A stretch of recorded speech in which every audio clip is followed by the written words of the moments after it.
But at some point, you just have to let yourself be happy, right? I heard somebody say one time, and I'm not sure I get this right, but when the pain of staying still is greater than the pain of moving on, that's when change happens.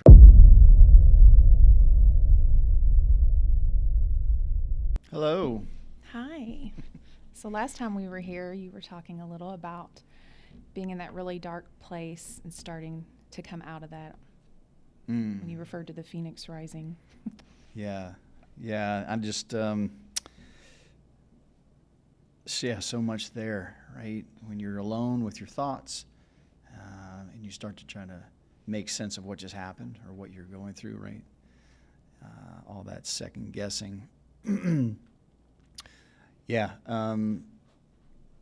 think for me it was maybe too much time on my hands. I've always been told I think too much, so Well, we know you talk too much. I'm teasing. I'm the introvert. We all know that. You're the extrovert. But that's a little true. My kids would always say, "There's Dad, yep."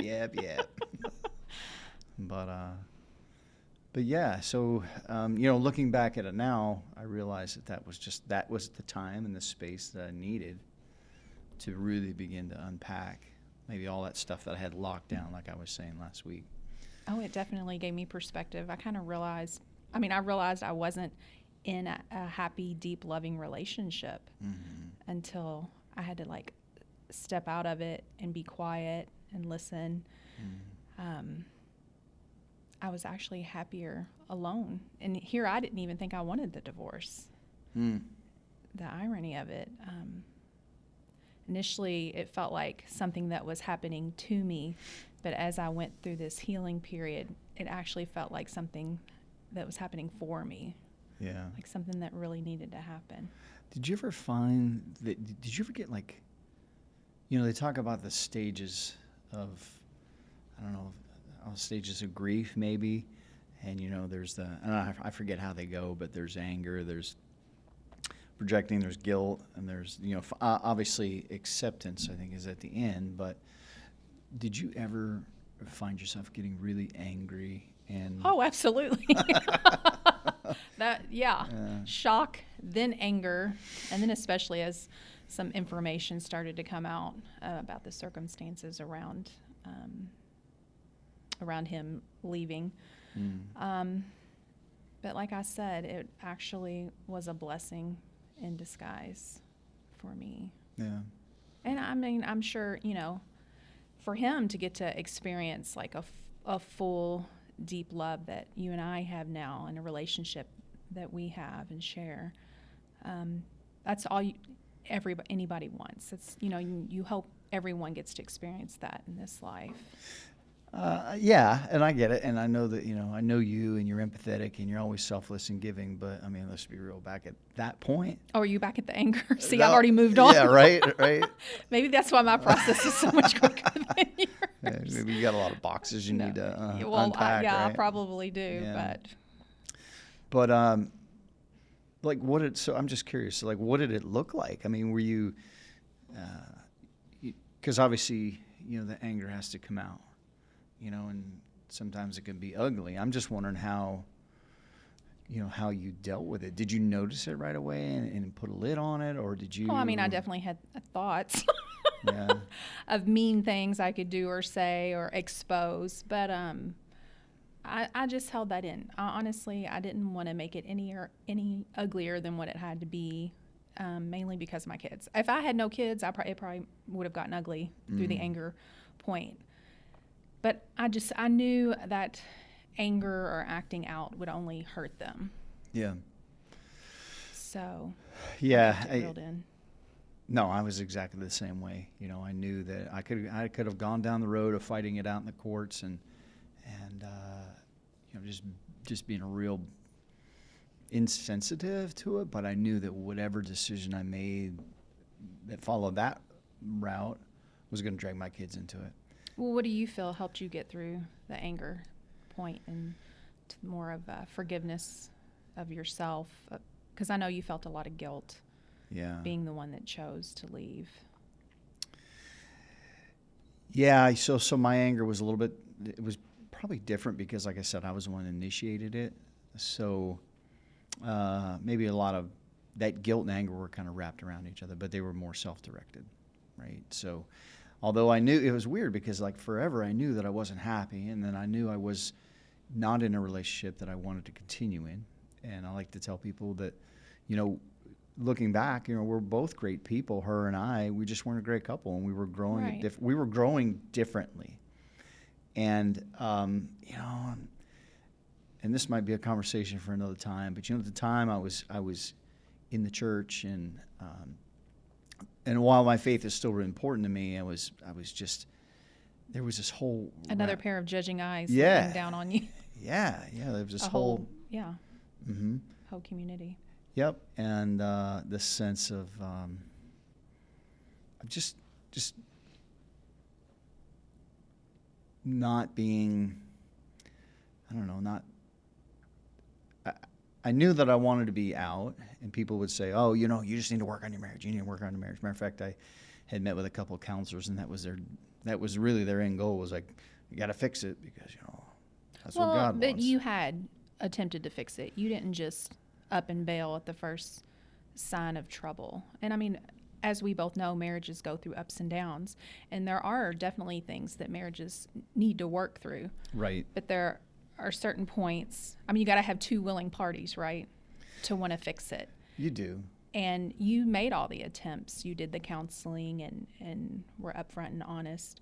Mine was a little different. I was blindsided, and there was no counseling. There was just gone. Right. But in my circumstance, I think it worked out the best way it could have for me. Yeah, you know, it's interesting you said that because I did. I went through these steps of, you know, counseling together and talking, you know, all the 9 steps to And sometimes that works. Sometimes that's all a couple needs Maybe. to come back together, you know, if they've lost. They do, and sometimes there's a lack of communication. But for me, really looking back, is like, it's going to sound like odd, but like I knew early on that I didn't want to be in that relationship. So was I kind of going through so in one way I was kind of going through the motions. Well, I got to do this. We got to do, you know, got to do all the things they say you need to do to strengthen your marriage. And I'm not taking away from that. I mean, like we talked about earlier, you know, I believe that the biggest destroyer of any relationship is unmet expectations, right? When I have an expectation on you that's mine, and you don't measure up to it, then that's a problem, and that's obviously that's a big issue. So if you can understand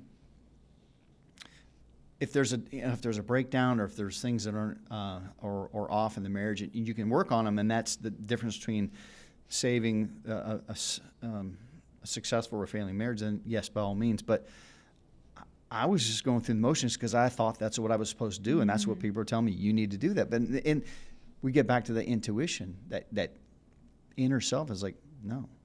So while I was trying to, you know, the outer world may say I was trying to do the right things, like you said, the reality is, the right thing I should have done was, when I first knew that, was to exit the relationship, you know.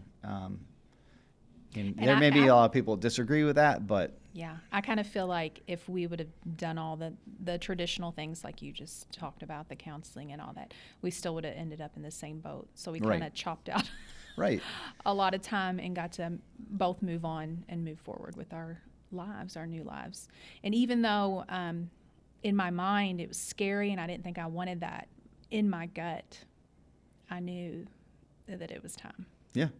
And that's just it, right? It was done. And you know that it's time. So kind of coming back to what we were talking about, that dark night of the soul and that time of alone, and working through all that, I guess it was just a process. You know, that old saying, you always hear, the time heals all wounds. And I think there's a lot of truth to it. Yeah. That I don't think there's a substitute for time, right? And there's a process, and everybody's process is different. Obviously, you know, you shared that you moved through yours relatively quickly. I'm not. Yeah, and that's not saying there weren't times of setbacks where you feel like you're moving forward, and then boom, something hits, Right. and you're super emotional, or you're hashing up. That anger kind of rears its ugly head again, and little things start eating at you, like, oh, I should have seen this, or I should have done this or that. So it's definitely a continuing healing process, but to initially get out of that really dark place is so liberating, and to Yeah. kind of realize I was happier alone than being in this relationship that was dead. Yeah. Yeah, and I think that's a key point you said there's some point, and I'm not sure it's really intentional, but at some point you just have to let yourself be happy, right? I heard somebody say one time, and I'm not sure I get this right, but basically when the pain of staying still is greater than the pain of moving on, that's when change happens, right? Yeah. And I think, you like for me, exiting the marriage and being in a rental house and then seeing my kids, occasionally, and it took its toll on me until at one point I think I just got tired of beating myself up. Yeah. And certainly the counseling and having that mirror, that objective sounding board. Well, you definitely have to forgive yourself as well as forgiving them. I mean, Yeah. both parties are at fault in a failed relationship, a failed marriage. And you have to kind of know, and you and I have both said before, most people are just doing the best that they can, the best they know how Right. in this life. They are, and and I think you and I have both become very introspective and very reflective of it now. But the reality is back then I was a hot mess, right? I was on one side. I don't know. It was just so many dynamics, right? I was feeling guilty and beating myself up and second guessing my decisions, and then I was always worried about the kids.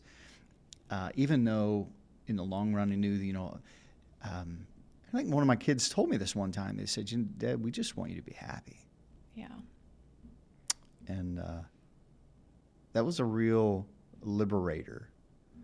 Yeah. That it wasn't about, oh, hey, you're damaging me or this, that. Not to say that we didn't have things to work through, but they're like, we just want you to be happy. And when I realized that they wanted me happy, I think that was maybe the beginning of That was your turning point. learning to let myself be happy. Yeah.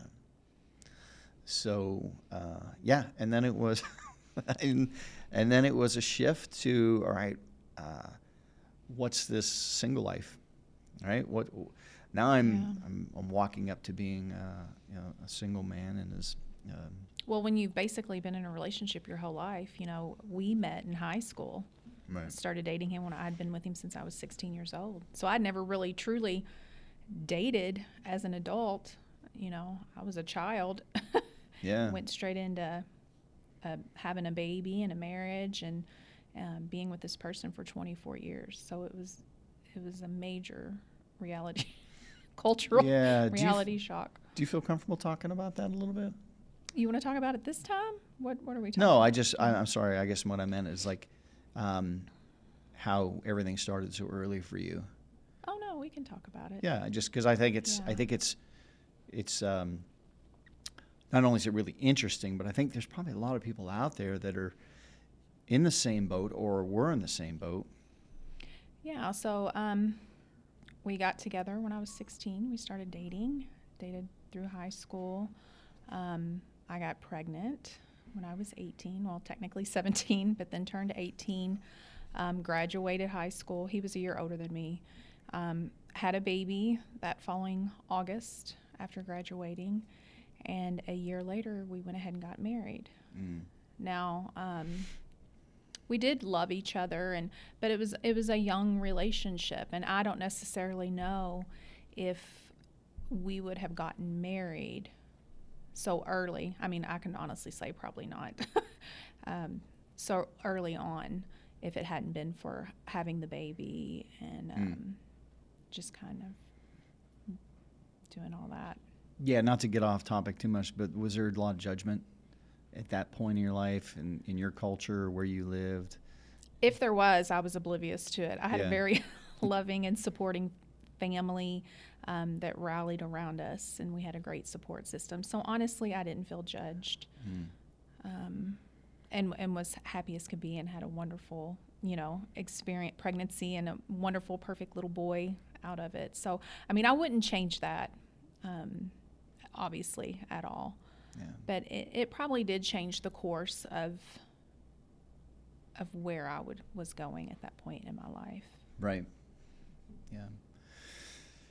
Yeah, and for me, while we met when I was 18, and do you really know yourself? It's not to take away, because from people who Oh yeah, I know lots of relationships that started super young. Yeah. And they were able to grow Right. alongside of each other and still become their own person. I think I never really became my own person throughout it.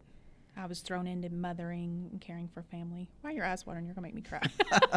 No, it was all good. But it really took the divorce and the having to reflect on my life to find out who I was. All those years, I was taking care of other people. Yeah. And so. And that's actually interesting. It'll probably segue into when we start talking about dating, because in our case, both your case and my case, I'll dare to say that we were unevenly matched, right? Not you and I, but with our first spouses. And Yeah. and that's something I'm not sure a lot of people put thought and effort and time into when you start thinking about a long-term relationship or a spouse. Are we looking at do we look at the right things? Well, and does anybody really know Yeah. what those things are? They always say opposites attract. I've always heard opposites attract and then attack. So, so I don't know, but I do think that there are some maybe abstract attributes that determine whether you're compatible or not. Yeah. And I'm not so sure. That'd be an interesting conversation, but I'm not so sure. Because then you hear others say that anybody can be together as long as they put in the work. Right. That's what I'm getting at. That's what I'm Yeah. getting at. I'm not so sure I subscribe to that. Right. So and I think that will really be a good conversation we can have, or have some other people that we talk to about it, is how can we look at things differently to, I say ensure, but become more sure that, hey, this is the right person that I'm going to set off in this journey with. Right. Yeah. So That'll be something fun to talk about next time. yeah. Yeah, good. right. So I know that, again, there's so many things that we're talking about, and sometimes it feels like we're skimming the surface, and there's so much more there, right? Oh So yeah, many well, more we'll things we definitely did. have to come back around at some point and dig a little Yeah. deeper into some of this. But Yeah, and I look forward to the other folks that we plan on having on as guests to share their stories and maybe get their perspective and their experience and touch on some of these things. So, all right, All until right. next time, until next time, I love you. I love you too.